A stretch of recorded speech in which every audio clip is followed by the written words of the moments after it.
het was hier een vechten tegen elkaar.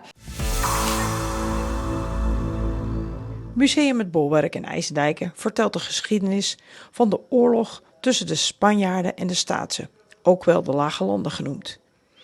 Eeuwen geleden vond dat hier plaats, waardoor de Staats-Spaanse linies ontstonden. Dus er zijn er schansen, forten, linies opgeworpen. Een linie is eigenlijk een dijk waar dan forten op staan, waarmee je de vijand kan zien komen. Die linies die werden regelmatig doorgestoken, dus het land hier is enorm vaak onder water gezet. Zowel door de Staatsen als de Spanjaarden. Dus die oorlog is in 1568 begonnen en de Vrede van Münster in 1648 is die beëindigd. De geschiedenis wordt niet alleen in het museum verteld, maar is ook terug te vinden op de nieuwe website. Hij is heel erg interactief geworden. Je kan op een plaatje klikken en als je denkt van nou, dat vind ik interessant, kan je weer doorklikken. Dus dan krijg je meer achtergrondinformatie. Dus het is de bedoeling dat het zo compleet mogelijk, dat is natuurlijk nooit mogelijk, maar een redelijk voltallig beeld geeft over, ook nieuwe ontdekkingen, nieuwe inzichten. Maar dat is niet de enige manier waarop je de geschiedenis kunt ervaren.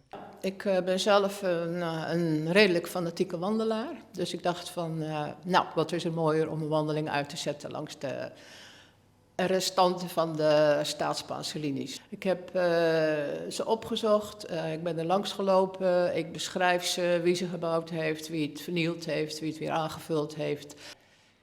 Hoe lang is die route? De route is 86 kilometer. Je kan hem in stukken doen. Ik bedoel, je kunt overal beginnen. En ik heb ook van het wandelnetwerk gebruik gemaakt. Dus er staan ook af en toe paalnummers die je kunt lopen. En daar staan kilometers die staan er ook bij vermeld. Dus begin je op kilometer 35 en je denkt ik wil 15 kilometer lopen. Nou, dan weet je waar je uitkomt. Je moet een beetje verbeelding hebben.